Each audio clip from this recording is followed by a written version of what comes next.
So we continue our focus on God as Chief Spiritual Officer today, as we trace The Path to Wealth, which is a best-selling book at Amazon.ca or .com, and a headliner in many of the Centers for Spiritual Living in the States and I believe in Canada.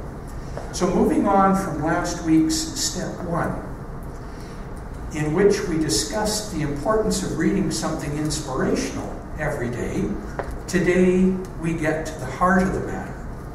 We will be inviting you to commit to daily declaring in written form your heart's desire. Now before we get to that, I know you're waiting with bated breath. We want to take care of a celebratory situation here having to do with Father's Day. So I'll call Reverend Joanne up and Kelly, who will allow that to happen before we get into our talk, our focus talk. Here's Kelly.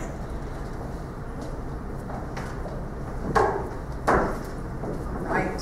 So before, as Reverend Ken said, before I share my part of today's sermon, I would like to call up all of the fathers who are present here today, including Reverend Ken.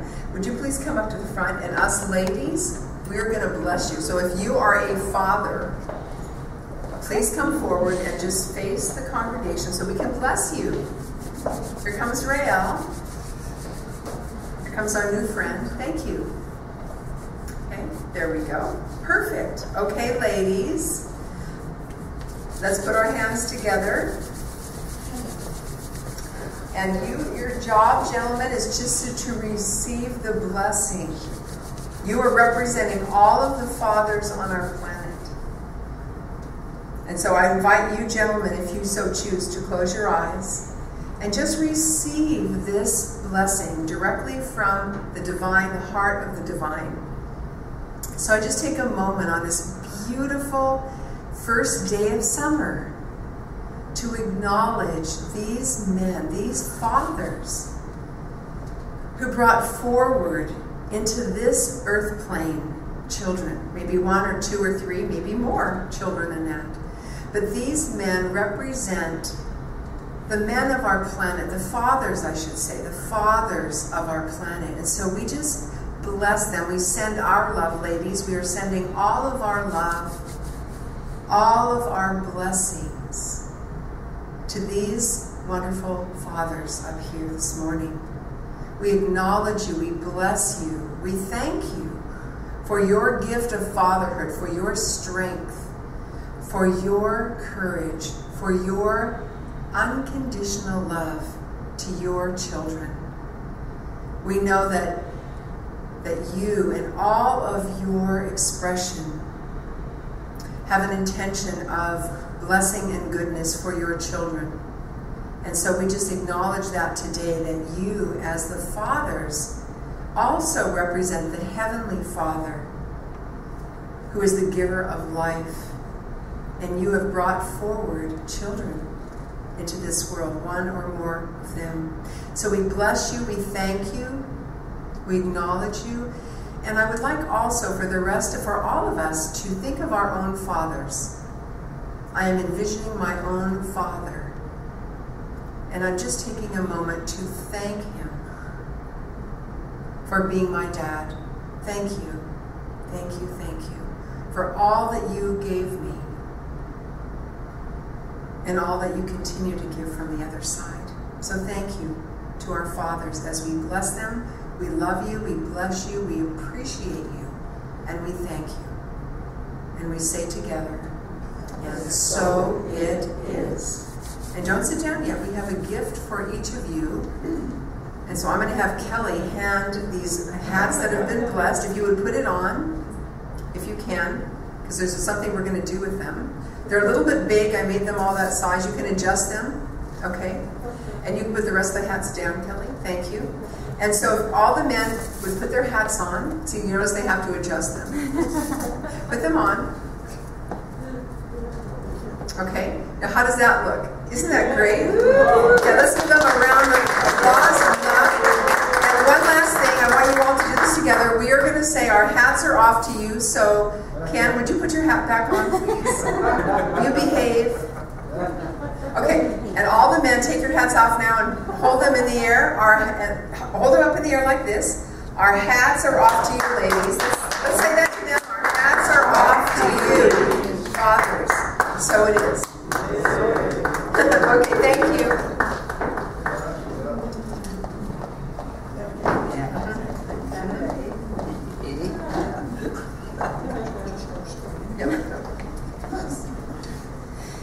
Okay, so this entire month, and actually going into July, we are so blessed to be, as Ken so beautifully said, we are exploring the idea, the divine idea of a path to wealth, the 7 spiritual steps to prosperity and abundance.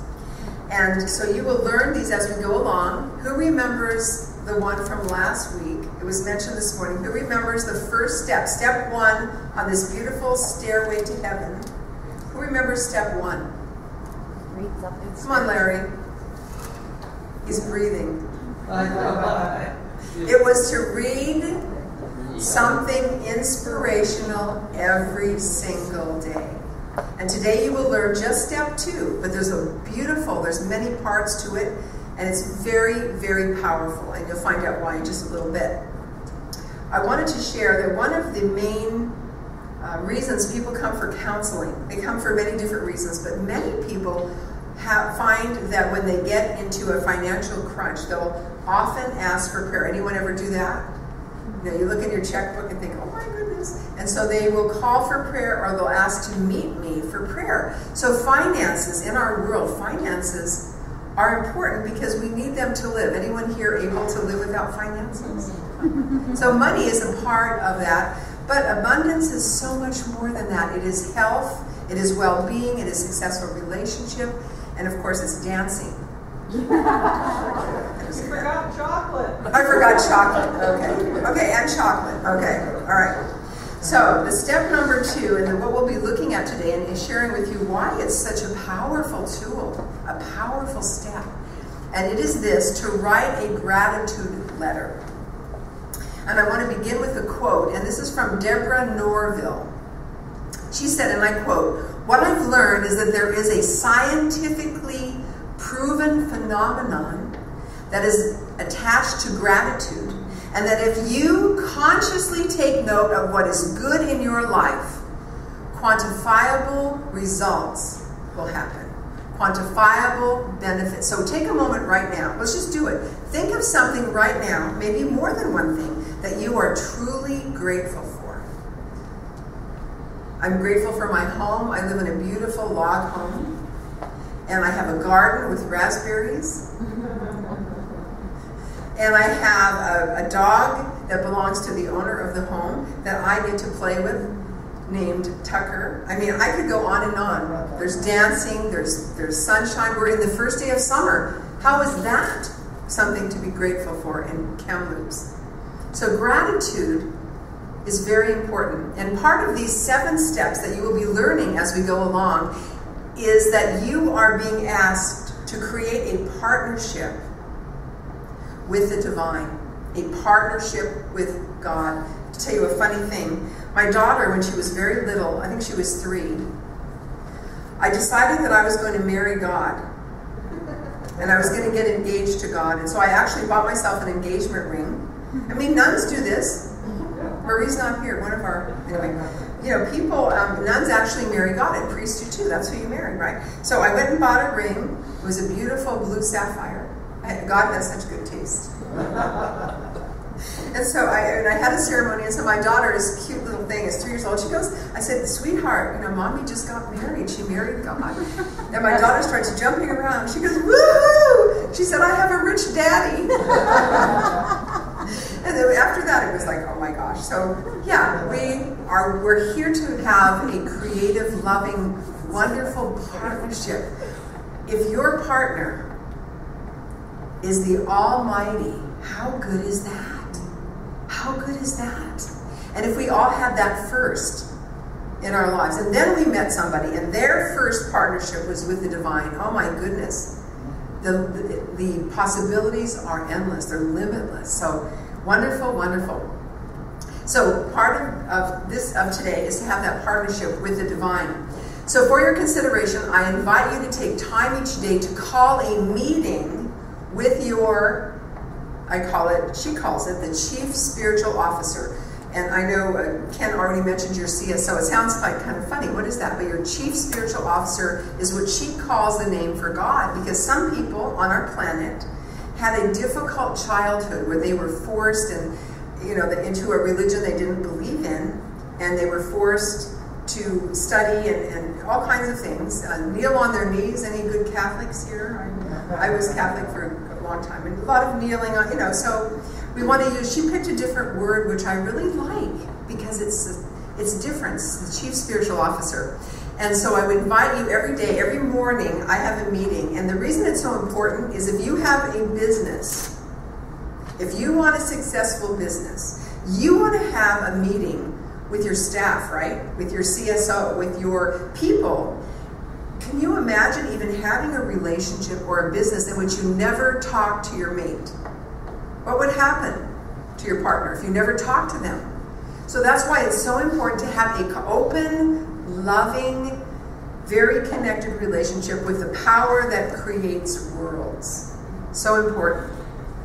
So the second step is to write out an actual gratitude letter in the form of statements daily to your partner, to your Chief Spiritual Officer. And in this segment, you will express gratitude for what you already have and for all that you would like to have. And it's kind of like, in a way, like goal setting or setting intentions. If you are grateful for something before you have it, it's very likely that you will receive it. That and something even more. So gratitude, I call it the great multiplier. What you are grateful for multiplies. When you express gratitude to people, thank you so much. I do this all the time with my dancing. I did it last night at the dance. We had a dance. Thank you so much for dancing with me. I thank everyone. Thank you, all the gentlemen that line up as far as you can see. That's one of my affirmations. And guess what?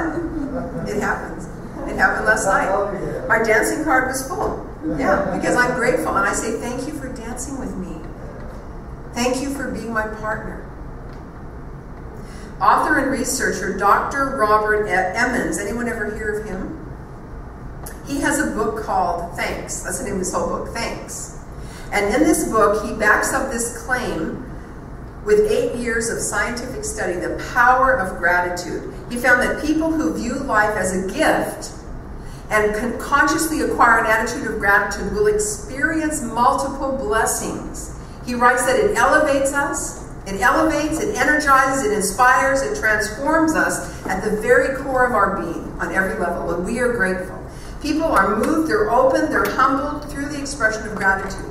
And I wanted to share this experience that actually happened to me. It was a gratitude experience, and I cried. I'm going to cry. Sometimes I do. But it was so powerful. So I just got a letter, and this was about 25 years ago, a letter that said I was accepted into the School of Ministry. And I went to study for quite a long time. And I had to say goodbye to my congregation. They were in a small town called Salinas, California. And I had a favorite song. Some of you may have heard the song.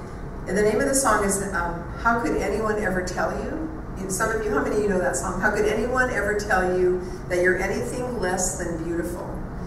How could anyone ever tell you you're anything less than whole? How could anyone ever tell you, no, how's it go? That your loving is a miracle, how deeply you're connected to my soul. So on that day when I said goodbye, I'm saying goodbye to the congregation. They had me come up on stage, and the whole congregation sang me that song. Well, I was just bawling. I was just crying. I mean, it was so beautiful. And then, even more, they just said, we decided instead of giving our tithe to home office, they gave it to me. We want to tithe to you because you have been a blessing.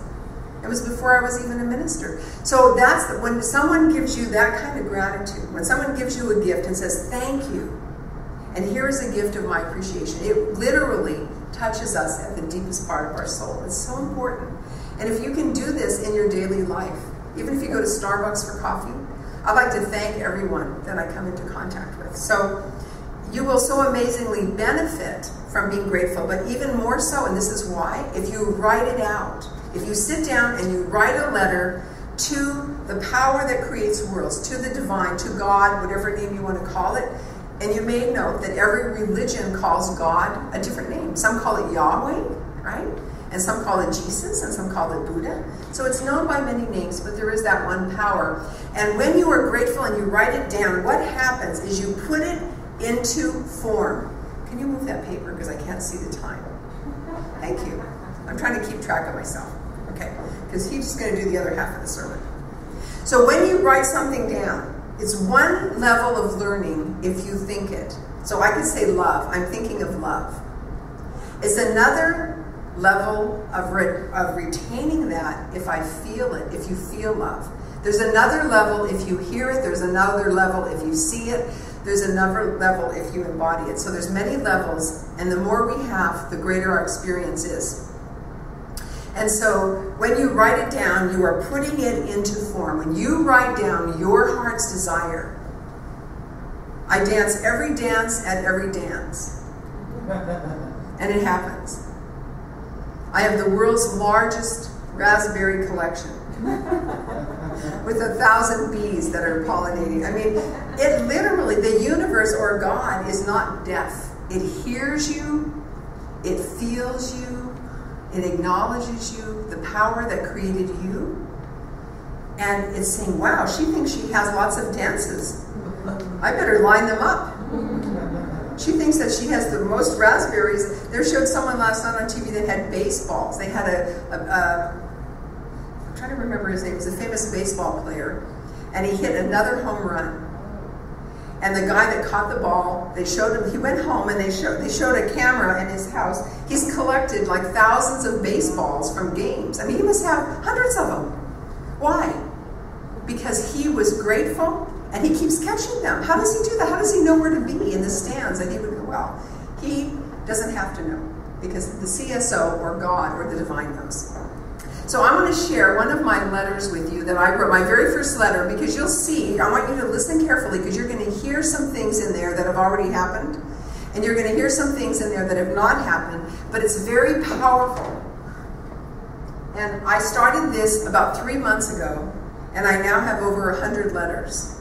And I write one every day. It doesn't have to be a long letter, but I'm putting down into form, I am bringing into manifestation my heart's desire. So see what you think. This is my very first letter. It says, Dear CSO, thank you for my new home. I just had moved into my log home and it's beautiful. Thank you for my new native family. It's on native land. Thank you for my divine work at CSL that provides deep spiritual depth of satisfaction, the highest paycheck possible. I make $6,000 a month. Thank you, CSL. Hasn't happened yet, but per month or more, working with and for people who I love and respect and who love and respect me. Thank you, CSO, for the 500 people who attend our center every week and the 2 services that are provided that take all of our classes and offer positive energy to our greater community and to our world. Thank you for my excellent work schedule that is open at the top, the excellent board that I work with and for. Thank you for my weekly dancing with excellent dance partners. I dance every dance at every dance. And it's true. I never sit down. Thank you for my friends here and in Oregon. Thank you for the beautiful rivers that we have, the river, the land. We have 100 lakes. The home where I live. I have to say that again. Thank you. I now have my passport from Canada so I can visit my daughter, and that happened, by the way. Thank you for my beautiful car and clothes and for my naturally thin, very young body.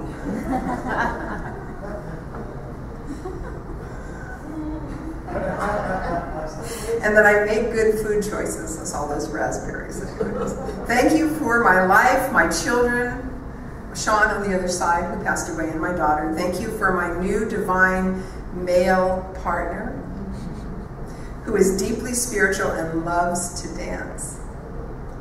Thank you, CSO, for my worldwide ministry, my worldwide man.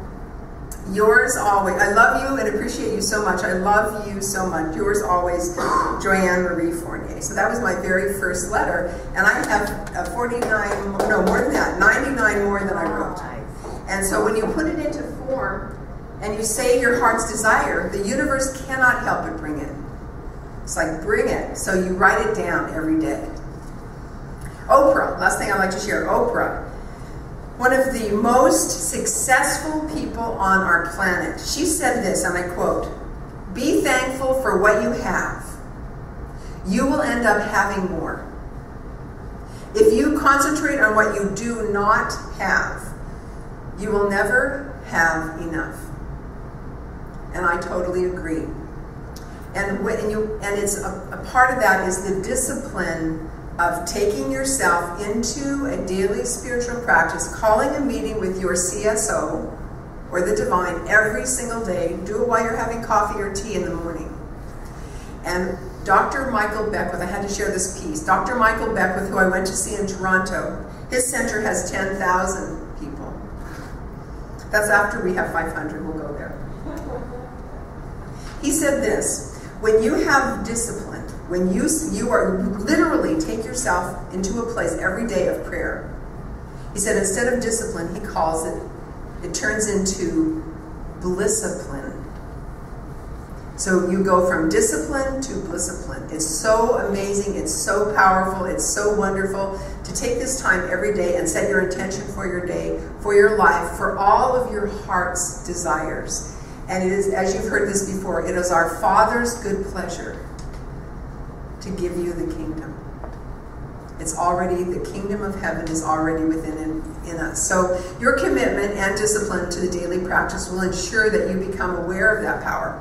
So to help you and to close this part of my sharing this morning before we bring Ken up, I have a handout for you that Ken is going to now hand out. It's right there to your, right there, a little tree on it. And you are not to do this now. You are simply to take this home. You can take more than one copy too. This is the beginning. I made it so easy for you. This is the beginning of your letter. And if you will hand those out, yeah, thanks. Hand it out. I want you to take a quick look at it. As a picture of a money tree. Who said that money doesn't grow on trees? Money grows on trees. It does. And he's watering it with money, and it's growing with money on this money tree, okay? So just take a quick peek at it. It says, "Dear CSO, I am so grateful that you are my partner in life and that you guide me every step of the way toward the good that I want. Thank you for my," and then you fill in the blank. And so list what you have and what you are grateful for as it relates to your work, your life, your health, your freedom, your peace, your joy, your ease, your love, your opportunities, your relationships, whatever else is important to you.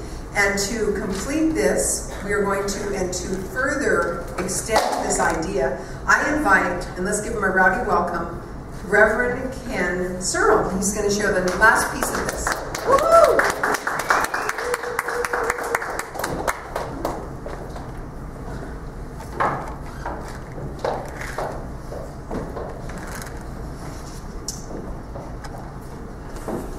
Gee, how can you follow that up? I'm a really good dancer. Really? I didn't know that. Well, I've been writing that in my journal for...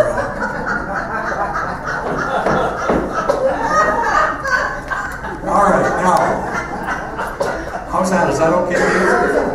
Okay, yeah. Don't you wish?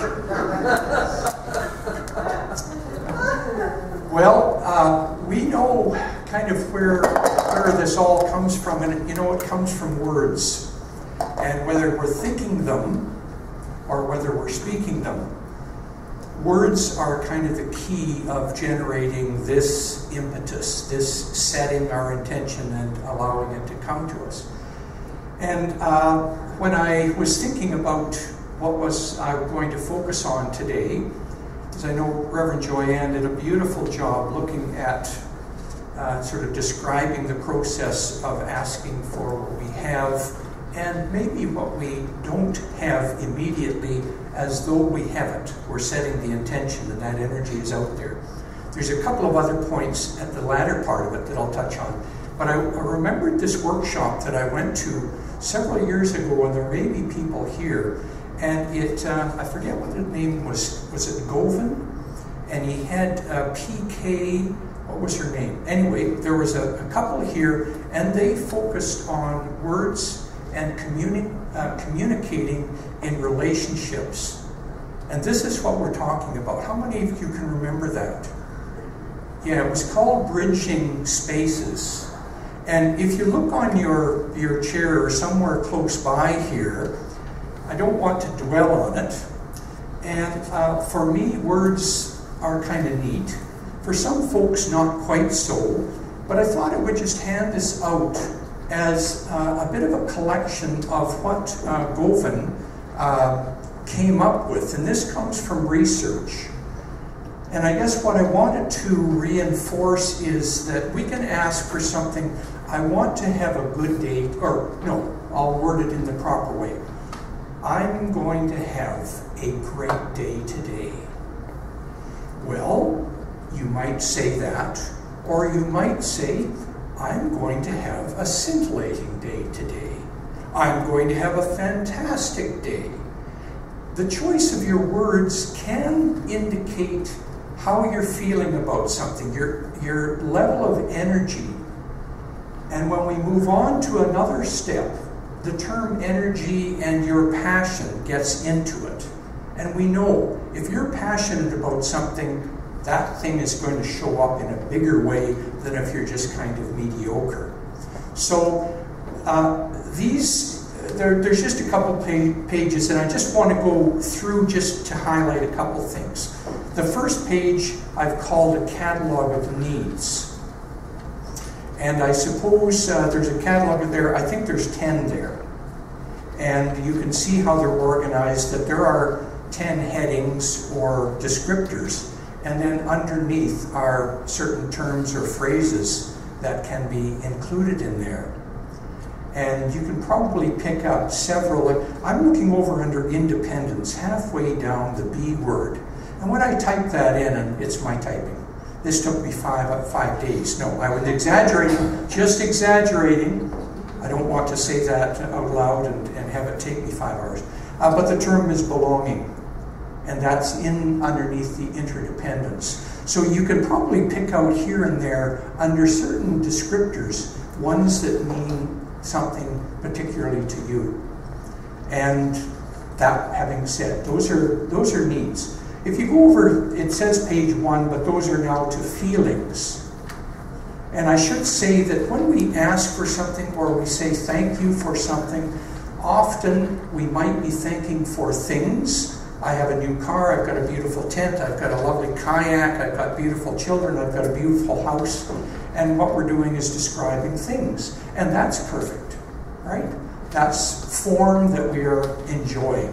And that's part of the abundance life. However, there are other things, if you like, and we start to get into qualities and attributes. Well, you can see them. Feelings. That's when we start to touch into a little bit of a different area that's just as important in writing down as talking about things. I get so mesmerized when I go such and such. And so let's just be open to expressing thanks for things, but also something like one of the things that is most important to me is my spiritual unfolding, or my infinite consciousness. You're not going to find that down at Sears, I don't think. But you understand that is where my heart is. And so just be aware of including those things, because those things really get to our core. We're talking about the center of us. Page 1 says, feelings when your needs are satisfied. Those would be positives. If you go over the page, it says feelings when your needs are not satisfied. And if you go over the page again, now we've got one page, feelings when your needs are satisfied. We've got 1.5 pushing 2 pages on the other side. My recommendation would be, if you're going to go to page 2, do the reverse, the polar of it, because in your letters of gratitude, you always want to play the positive card. You never want to complain. So things like feeling puzzled, I'd say thank you. Today I live and move and be in absolute clarity.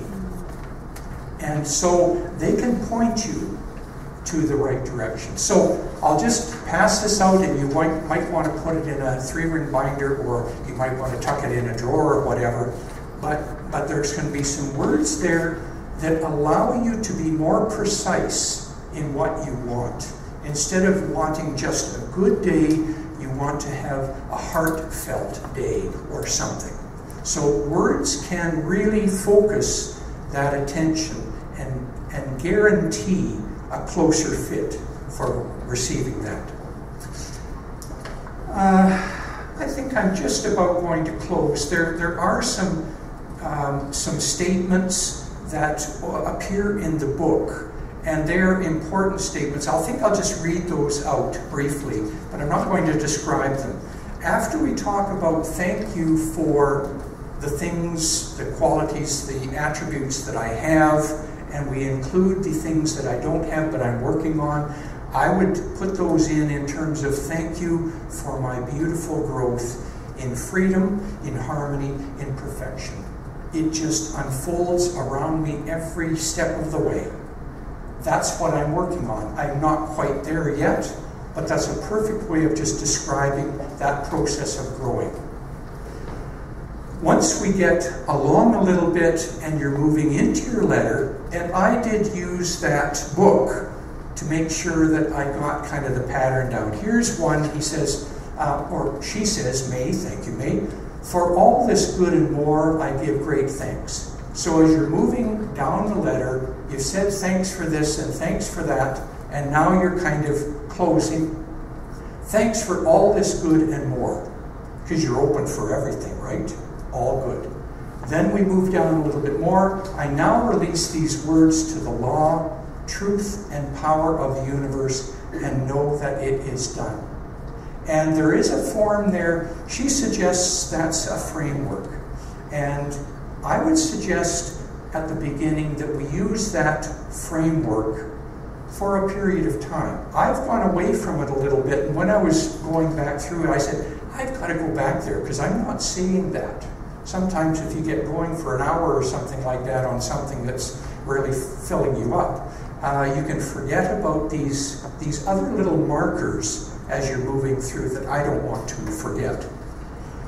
So those are just a couple little tips, but this is really good stuff. I find one gentleman mentioned that the aspect of CSO is something that causes a little bit of discomfort. And we understand what the story is. It's a fairly narrow focus from this girl's experience, and it has paid huge dividends to her. So blessings to you and your experience and whatever it is, however it makes you, wherever you want to go, whatever words you want to use, go for that.